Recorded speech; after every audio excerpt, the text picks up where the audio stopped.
Hello everyone, welcome to our channel, Class of Homeopathy. In last lecture, we conclude 59th aphorism કે જેમાં બધા examples હતા antipathy related, antipathy mode of treatment related. Antipathy mode of ટ્રીટમેન્ટમાં જે આપણે વાત કરી કે એપ્લોમેન્ટ ઓફ મેડિસિન પ્રાઇમરી અને સેકન્ડરી એક્શન આવશે, એ સામે આપણે 63 ટુ 67 એફોરિઝમમાં છે બધું આપણે જોઈએ. Now we should start with the aphorism number 60. Aphorism number 60. If these three effects are produced, as may very naturally be expected from the antipathic mode employment of the medicines, the ordinary physician imagines he can get over the difficulty by giving at each renewed aggravation a stronger dose of the remedy, whereby an equally transient suppression is effected. And there then is a still greater necessity for giving ever increasing quantities of the palliative. There ensue either another more serious disease or frequently even danger to life and death itself, but never a cure of a disease of considerable or of a long standing. Last એફોરિઝમમાં જોયું કે કોઈ પણ disease condition થાય છે એની primary action જ્યારે એન્ટીપેથિક મોડથી treatment આપશું તો એમાં શું થશે કે પ્રાઇમરી એક્શનમાં એ રિમૂવ થઈ જશે ઓટોમેટિકલી, બટ એ પેલિએશન થશે. જો સપરેશન થશે તો બાય ધ ટાઈમ જેમ જેમ પેલિએશન થતું જાય એમ સપરેશન આવતું જાય. એક કેસ હતો હમણાં, એક કેસની વાત કરું તમને. એ પેશન્ટને સ્કિન કન્ડિશન્સ લાઈક રિંગવોર્મ, એક્ઝિમા ટાઈપનું હતી કન્ડિશન, એન્ડ શ્વાસ પણ ચડતો. સાથે સાથે મેઇન કમ્પ્લેન હતી પાઇલ્સની અને હાઇપરટેન્શનની. જો આપણે પેલિએશન અને સપ્રેશનની વાત કરીએ તો લગભગ 10-15 વર્ષથી આ કમ્પ્લેન અને 10 વર્ષથી ટ્રીટમેન્ટ લે. હાઇપરટેન્શન હમણાં 2 કે 3 વર્ષથી હતું.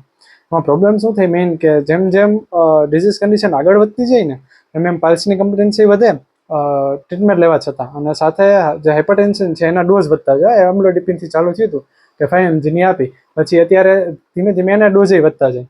એટલે આમાં એફોરિઝમ નંબર 60માં શેની વાત કરી છે કે જેમ જેમ એન્ટીપેથી મોડ ઓફ એટલે શું કરે હાઇપરટેન્શનમાં મેઇનલી શું હોય કે હાઈ બ્લડ પ્રેશર થઈ ગયું એટલે શું કરે કે પ્રેશરને ડાઉન થાય એવી મેડિસિન આપવાની.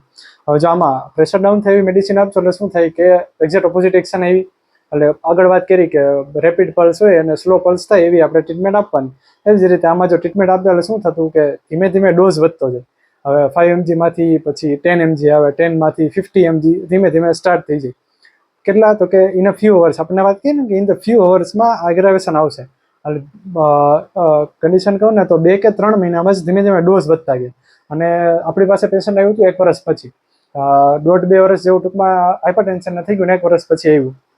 આપણે તો શું હોય કે હોમિયોપેથિકલી પ્રોપર કેસ લેવાનો, કે પ્રોપર કેસ લઈએ તાસીર જાણી પછી જ ટ્રીટ કરવાનું હોય. હવે જો હાઇપરટેન્શન છે જેમ જેમ ડોઝ વધતો ગયો ધેટ મીન્સ કે that creates a palliation and goes the suppression. એટલે શું થયું કે હાઇપરટેન્શન પછી પણ એને ડિઝીઝ કન્ડિશન ધીમે ધીમે ચાલુ થઈ ગઈ. એટલે આ ડિઝીઝ કન્ડિશનને સમજવી હોય ને તો એના માટે another new concept is there. I will explain you in little better.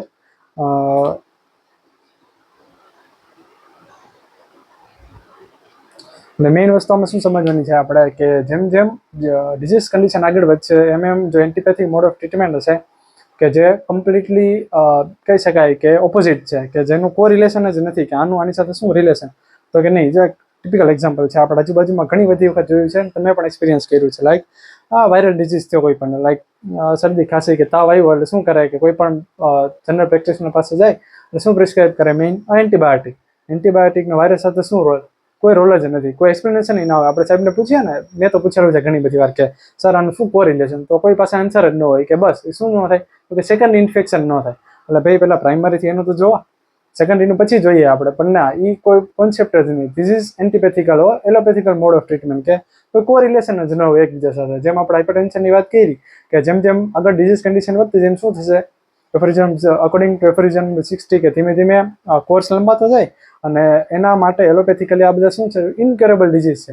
કેવા તો કે રિનલ સ્ટોન થઈ ગયા, હાઇપરટેન્શન થઈ ગયું, ડાયાબિટીસ થઈ ગયું, થાઇરોઇડ થઈ ગયું, બધા કેવા તો કે ઇનક્યુરેબલ ડિઝીઝ. શું કામ ઇનક્યુરેબલ? એન્ટીપેથી આપીએ જેમ જેમ એન્ટીપેથી આગળ વધતી જાય એમ એમ ડોઝ વધતો જવાનો. ડોઝ વધતો જાય એટલે શું પ્રોબ્લેમ થાય? ઓબ્વિયસલી જે રિગ્રેશન થવું જોઈએ એની જગ્યાએ પેલિએશનમાંથી વહી જાય સપ્રેશનમાં. ઇન એફોરિઝમ નંબર 61 કે જેમાં એન્ટીપેથી અને હોમિયોપેથી બંનેનું કોરિલેશન આપ્યું છે કે had physicians been capable of reflecting on the said results of antagonistic employment of medicines, they had long since discovered the grand truth that the true radical healing art must be bound in the exact opposite of such an antipathic treatment of the symptoms of the disease. આ બધા એફોરિઝમ છે કે જે આપણે પહેલેથી ચાલુ કર્યા કે જે એન્ટીપેથિકલ મોડ ઓફ ટ્રીટમેન્ટ છે.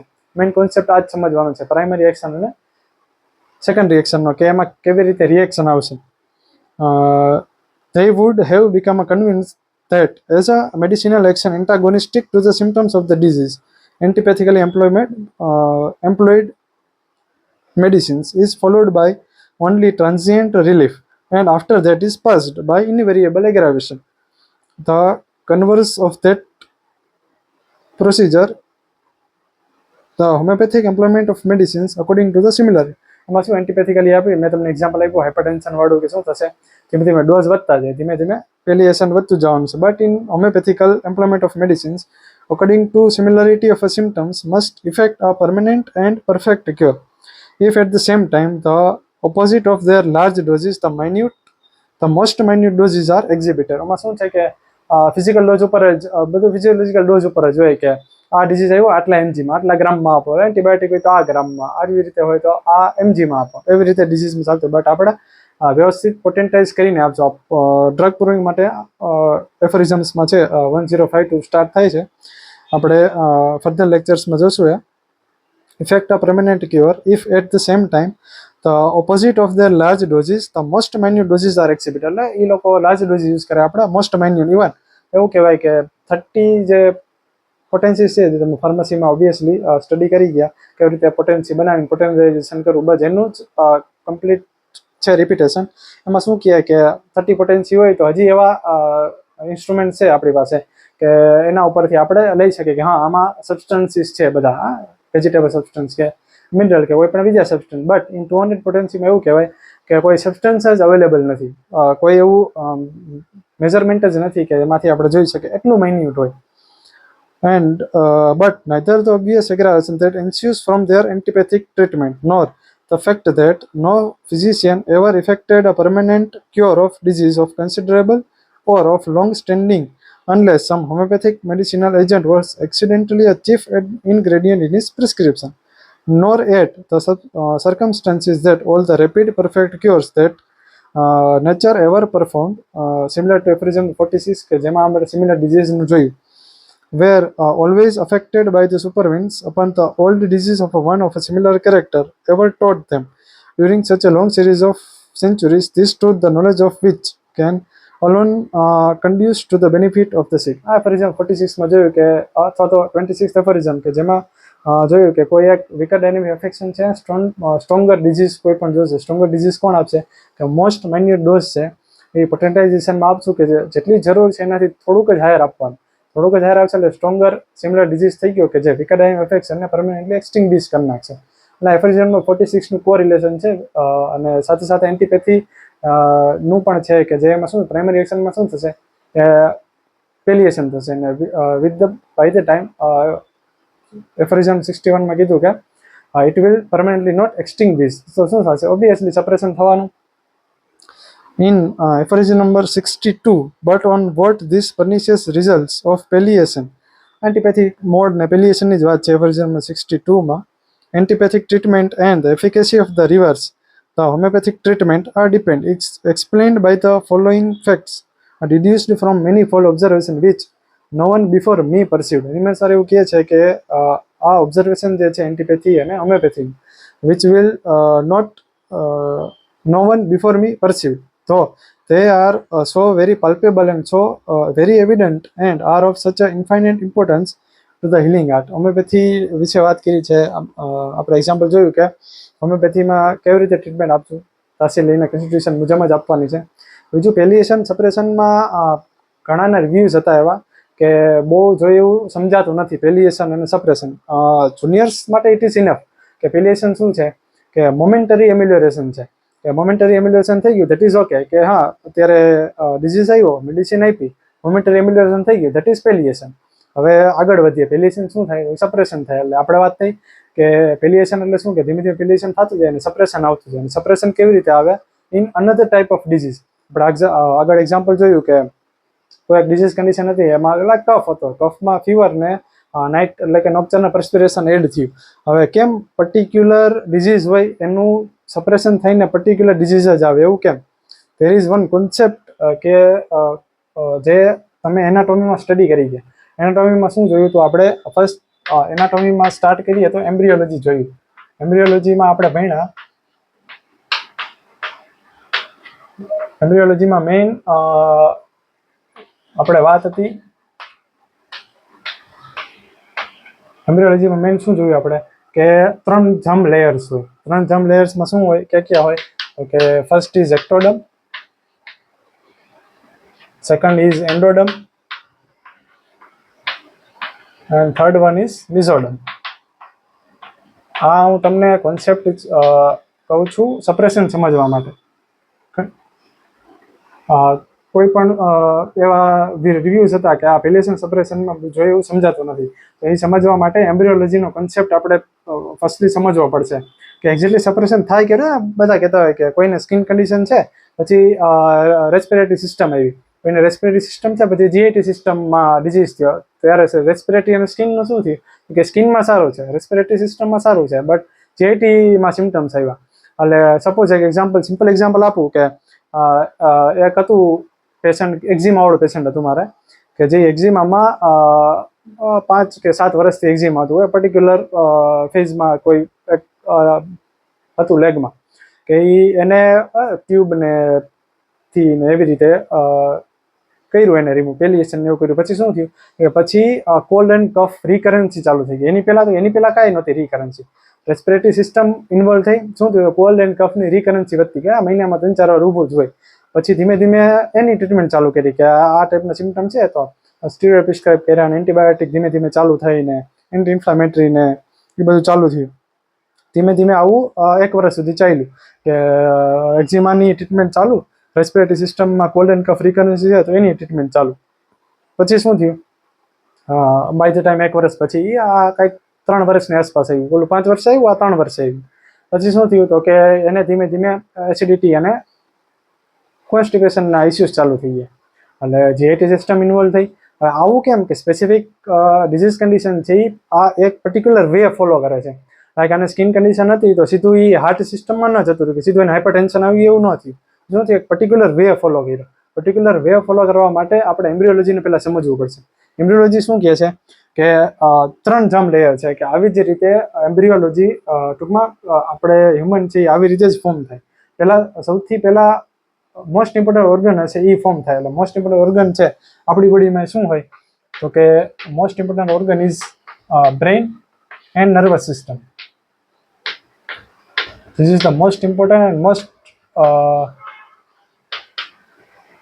Important organ for our body. Most important organ છે કે જે સૌથી પહેલા એમ્બ્રિયોલોજીમાં આ ફોર્મેશન થાય, બ્રેઇન અથવા તો નર્વસ સિસ્ટમનું. એના પછી શું ફોર્મ થશે? બ્રેઇન નર્વસ સિસ્ટમ પછી ફોર્મ થશે એન્ડોક્રાઇન સિસ્ટમ, એટલે કે બધા હોર્મોન્સ છે, જે બધા હોર્મોન્સ છે એ પછી ફોર્મ થાય. પછી જે બધી ગ્લેન્ડ્યુલર સિસ્ટમ લાઈક થાઇરોઇડ ગ્લેન્ડ કે પિટ્યુટરી ગ્લેન્ડ છે, એ બધી ગ્લેન્ડ છે કે જે મેજર ગ્લેન્ડ છે કે જે હોર્મોન્સ પ્રોડ્યુસ કરશે, એટલે કે આખી એન્ડોક્રાઇન સિસ્ટમ, કે જે એન્ડોક્રાઇન સિસ્ટમ છે અહીંથી ફોર્મ થાય. પછી શું ફોર્મ થશે એન્ડોક્રાઇન સિસ્ટમ પછી? તો કે બધા organs, major organs like heart છે, બ્રેઇન છે, હાર્ટ છે, લંગ્સ છે, કિડનીઝ છે, આ બધા જે આપણું લીવર છે, એ બધા ઓર્ગન્સ છે એ ધીમે ધીમે ફોર્મ થાય. પહેલેથી વાત કરું છું કેવી રીતે ફોર્મ થશે, from first month, second month, third month, આવી રીતે ફોર્મ થશે. બધા ઓર્ગન્સ આવ્યા, બધા ઓર્ગન્સ પછી આપણી કનેક્ટિવ ટિશ્યુ ફોર્મ થાય. એટલે કનેક્ટિવ ટિશ્યુમાં શું આવી શકે?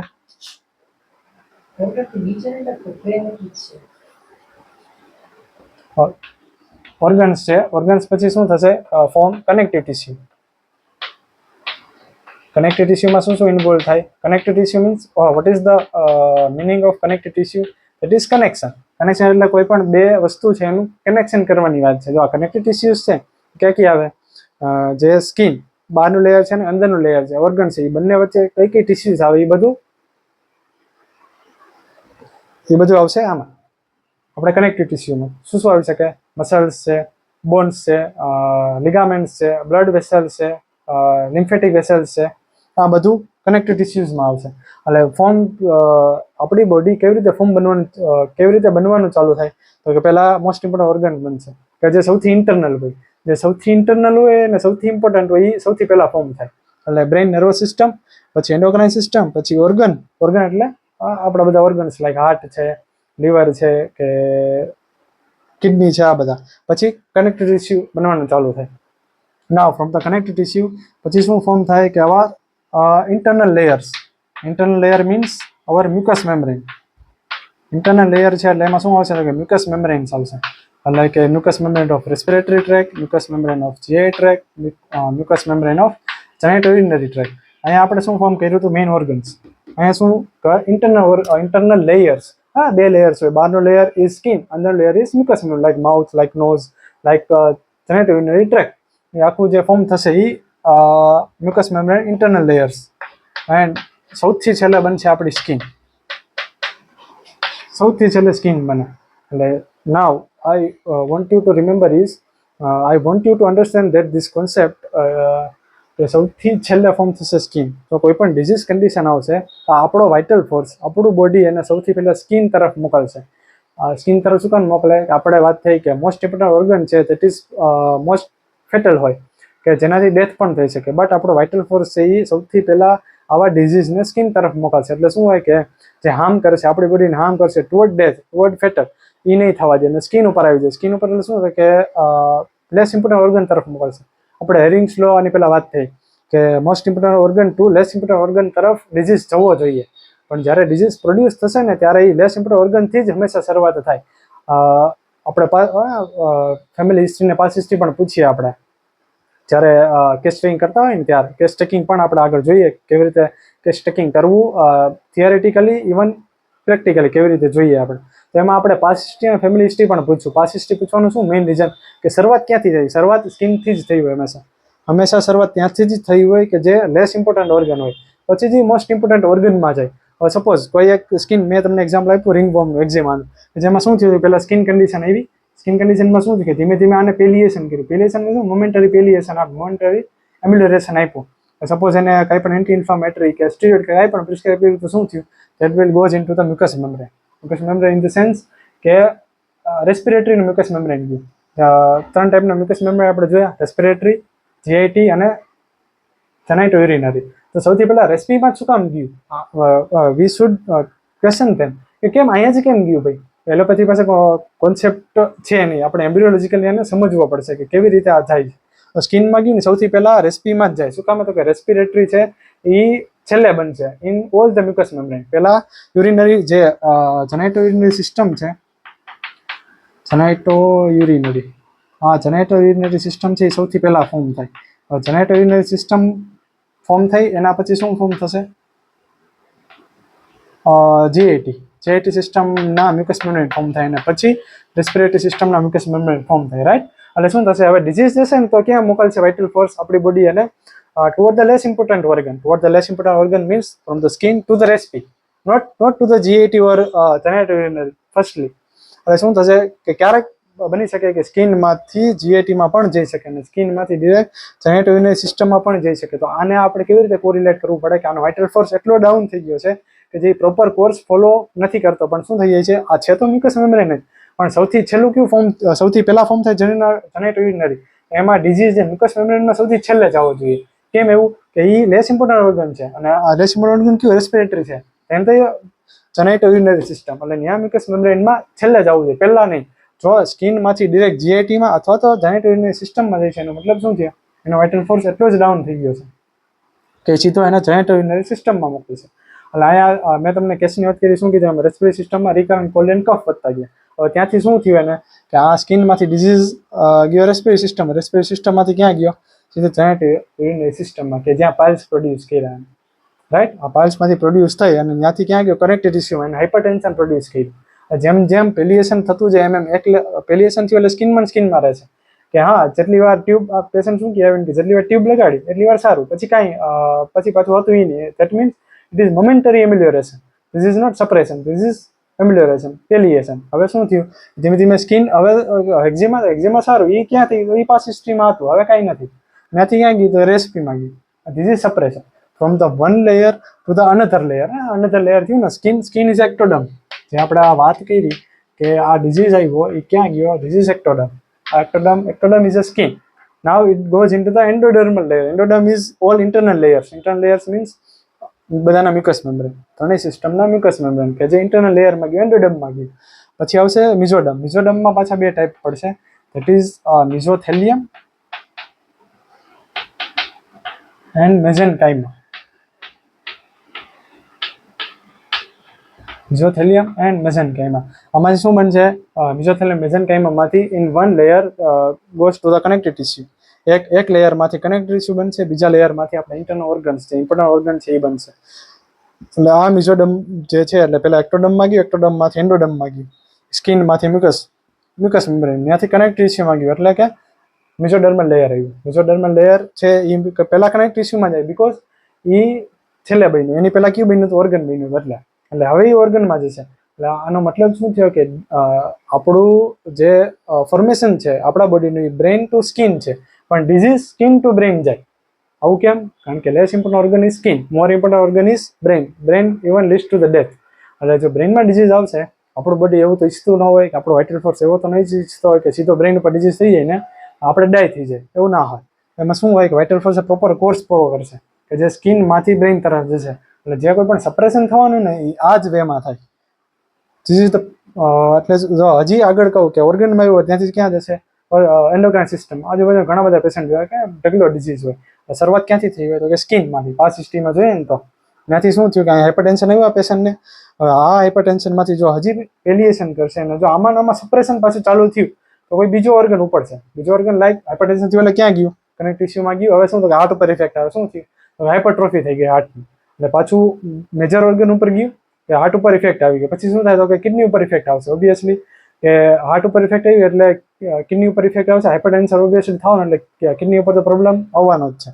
એટલે એવી રીતે મેજર ઓર્ગન ઇન્વોલ્વ થયા. હવે શું થશે? અહીંયા એન્ટી હાઇપરટેન્સિવ ને કિડની રિલેટેડ ને હાર્ટ રિલેટેડ ને એમાં એથેરોસ્ક્લેરોસિસ પાછું ચાલુ થઈ ગયું હોય એટલે રોઝોવાસ્ટેટિન એ બધી સ્ટાર્ટ થઈ જાય કે ફેટને ઓછું કરવાનું. આ બધું પેલિએશન કરશે એટલે શું? કંટ્રોલ મારી પેશન્ટ. હવે આગળ વધશે, ધીમે ધીમે ડોઝ વધારશે. એક એવો સમય આવશે કે આ ધીમે ધીમે કંટ્રોલમાં આવશે અથવા તો આ એનાથી પણ વધશે. હા, એગ્રાવેશન આવે ને, ઇન ધ સેકન્ડરી એક્શન એગ્રાવેશન આવે. આ ધીમે ધીમે વધ્યું ને સીધું જાય એન્ડોક્રાઇન સિસ્ટમમાં. એન્ડોક્રાઇન સિસ્ટમમાં શું પ્રોડ્યુસ કરે? આઈધર થાઇરોઇડ ઓર પેનક્રિયાસ, જે મેઇન ગ્લેન્ડ છે કે જે ઇન્સ્યુલિન પ્રોડ્યુસ કરતી હોય એ પ્રોબ્લેમ એટલે ડાયાબિટીસ આવે. જનરલી આપણે મેજરલી જોતા હોય ને કે આવી રીતે ઓર્ગન્સ એ બધું ઇન્વોલ્વ થાય છે તો કનેક્ટિવ ટિશ્યુમાંથી આવી રીતે એન્ડોક્રાઇન સિસ્ટમમાં જતું. બીજું એન્ડોક્રાઇન સિસ્ટમમાં લાઈક પીસીઓડી છે કે બીજા કોઈ એવા ઓર્ગન્સ ઇન્વોલ્વ થશે કે જ્યાં એન્ડોક્રાઇન સિસ્ટમમાં પ્રોબ્લેમ થાય. લાઈક હાઇપોથેલેમસ છે, પિચ્યુટરી છે, થાઇરોઇડ ગ્લેન્ડ છે, ઓવેરિયન ગ્લેન્ડ છે, ટેસ્ટિકલ્સ છે. આ બધું શું એન્ડોક્રાઇન સિસ્ટમ છે કે અહીંયા ડિઝીઝ થવાનું ચાલુ થાય. જો અહીંયાથી પણ હજી પેશન્ટ છે એ પેલિએશનમાં ધીમે ધીમે થાય છે કે હા હવે આ કંટ્રોલમાં આવે છે. પીસીઓડી ધીમે ધીમે કંટ્રોલમાં છે, ઓસીપીએલ્સ લે છે અને થાઇરોઇડ ડિઝીઝ હોય તો એનો લે છે. થાઇરોઇડનું બધું ચાલુ છે. 25 માં 50 કરી, 50માંથી 100 કરી. ધીમે ધીમે આ ચાલુ છે. ધીમે ધીમે પેલિએશન ચાલુ છે. હવે શું થશે? હવે અહીંયા જો હાઇપરટેન્શન તો છે જ, સ્કિનવાળી કમ્પ્લેન નથી. રીકરે છે તો શિયાળો આવે ને તો વધે, બાકી ન હોય. આવી કન્ડિશન આવી. ધીમે ધીમે ક્યાં હાઇપરટેન્શન હવે વધારે રહે છે. 140 50 રહેતું તો હવે 170 સુધી રહે છે. ધીમે ધીમે એ લૂઝનેસ આવતી ગઈ ઓર્ગન. હાઇપરટ્રોફી કે પહેલા આટલી હતી હવે આટલી વધી. હવે એમાં ધીમે ધીમે શું થાય? એન્ડોક્રાઇન સિસ્ટમ આવી, થાઇરોઇડ ગ્લેન્ડ ગયો. ધીમે ધીમે જો આમાં પેલિએશન ને સપ્રેશન ચાલુ થયું ને it will goes into the nervous system directly. હવે શું થશે કે નર્વસ સિમ્ટમ લાઈક કોઈ પણ ન્યુરોન ડિઝીઝ આવી શકે, like motor disease or we can say epilepsy or motor neuron disease, MND, Alzheimer, Parkinson, આ બધા ડિઝીઝ. એટલે જો આટલું પેશન્ટે સફર કર્યું હોય ઓબ્વિયસલી કોઈ યંગ જનરેશન તો હશે નહીં. ઓલ્ડ એજ થઈ ગયો એટલે પછી શું કહે કે અલ્ઝાઇમર ને પાર્કિન્સન આવ્યો એટલે શું કે એ ઓલ્ડ ડિઝીઝને લીધે છે. આપણે ક્યાં કાંઈ કર્યું? એલોપેથી વાળા શું કહે ના ના એ તો ઓલ્ડ ડિઝીઝ હોય તો આવે. But this is the proper journey. This is the proper journey. This is the way we should understand the suppression properly. કે એક વે છે આ સપ્રેશન સમજવાનો. કે હા, પહેલી વખત જ્યારે મેં પણ મને પણ ક્વેશ્ચન હતો કે કેમ આ ડિઝીઝ અહીંયા જ કેમ જાય, કેમ બીજે નથી જતો, કેમ સ્કિનમાંથી અહીંયા ના જાય. બીજું અનધર લેયર ઇઝ ધેર. એક્ટોડર્મ, એન્ડોડર્મ, મિઝોડર્મ છે. એવી જ રીતે હજી એક લેયર છે that is known as a neuroectoderm layer.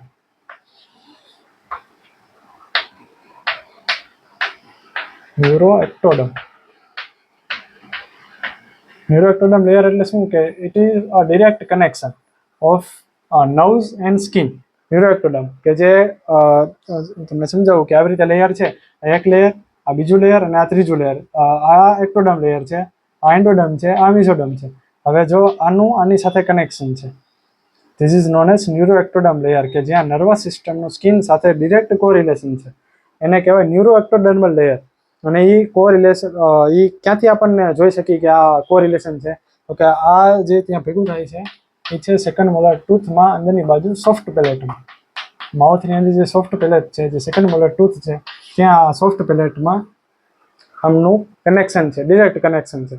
હવે આપણે ડિઝીઝ જોયા like measles, chicken POX, herpes, આ બધા ડિઝીઝ જોઈએ. તમે મિઝલ્સ અને ચિકન પોક્સ જોઈએ તો મેઇનલી આ મિઝલ્સની શરૂઆત ક્યાંથી થાય? તો કે માઉથથી. કેમ ભાઈ માઉથથી શું કામ શરૂઆત થઈ છે આની? તમે મિઝલ્સ જોશો તો ડિરેક્ટ માઉથમાં સૌથી પહેલો જે જોવા મળે વેસિકલ્સની, ક્યાં? તો માઉથની અંદર સોફ્ટ પેલેટ અને સેકન્ડ મોલર ટૂથની આસપાસ કે માઉથની અંદર જે એન્ડોડર્મલ લેયર છે ત્યાંથી શરૂઆત થઈ. આવું કેમ? અહીંયા કનેક્શન છે એક્ટોડર્મનું એટલે કે સ્કિનનું નર્વ્સ સાથે. This all are diseases, measles, chicken POX, herpes. આ ડિઝીઝ કેવા છે કે જે ડિરેક્ટ નર્વ્સ ઉપર ઇફેક્ટ થાય. સ્કિન ઉપર આવે.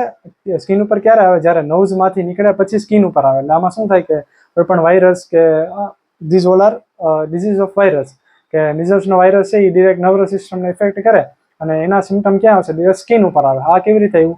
અહીંયા કોરિલેશન છે એ એના તરફથી. આ કનેક્શન ક્યાં આપણને મેઇનલી જોવા મળશે? સૌથી પહેલું ઇન ધ સોફ્ટ પેલેટ. એટલે સોફ્ટ પેલેટમાં આ કનેક્શન સૌથી પહેલો પેચ જે છે એ માઉથની અંદર મિઝલ્સમાં અહીંયા જ જોવા મળે. એટલે આ ન્યુરોએક્ટોડર્મલ લેયર છે. એટલે અહીંયા શું થયું કે આપણે એક ડિઝીઝ થયો સ્કિનનો, ત્યાંથી પેલિએશન અને સપ્રેશન થતું નર્વસ સિસ્ટમમાં પહોંચ્યું. એક એવો પણ વે છે કે જ્યાં ડિરેક્ટ સ્કિનનું સપ્રેશન થઈને ડિરેક્ટ બ્રેઇનમાં પહોંચે. આવું પણ થાય. Lots of disease are there. Suppose કે મિઝલ્સ કે ચિકન પોક્સ કે હર્પીસ કે જે ડિરેક્ટ નર્વસ સિસ્ટમ ઇફેક્ટ કરે ને, એની જો ને તમે જર્ની, એમાં સપોઝ આની મેડિસિન લીધી પછી શું થયું? તો ડિરેક્ટ નર્વસ સિસ્ટમ ડિઝીઝ આવે. જેમ કે સીધી એપિલેપ્સી આવી ગઈ. એમ કેમ એપિલેપ્સી આવે? તો આ જે આપણે જર્ની પ્રોડ્યુસ જે જર્ની જોઈએ તો જર્ની ફોલો જ ન થાય. તો ઘણા બધા પેશન્ટમાં આવું પણ થાય છે બાય ધીઝ લેયર, ન્યુરોએક્ટોડર્મલ લેયર. એટલે આનાથી આવી રીતે પણ સપ્રેશન થઈ શકે. એવું જ નથી કે ડિરેક્ટ સ્કિનમાંથી અહીંયા જ જાય, ડિરેક્ટ નર્વ્સ ઉપર પણ થાય. એટલે એનાથી ડિરેક્ટ કોઈ પણ બ્રેઇન ડિઝીઝ પણ ઇન્વોલ્વ થઈ શકે. એટલે બ્રેઇન ડિઝીઝમાં નર્વસ સિસ્ટમમાં કોઈ પણ ડિઝીઝ હોય. Most common disease are epilepsy અને MND. જનરલી આ જ. અને અનધર ઇઝ પેરાલિસિસ. જનરલી આપણે જોતા હોઈએ કે આ બધા મિસેસને બધું થયું પછી ફેશિયલ પાલ્સી થઈ, બેલ્સ પાલ્સી થઈ ગઈ. પેરાલિસિસ પણ પ્રોડ્યુસ થાય by this way. So this is something new concept about suppression. Thank you.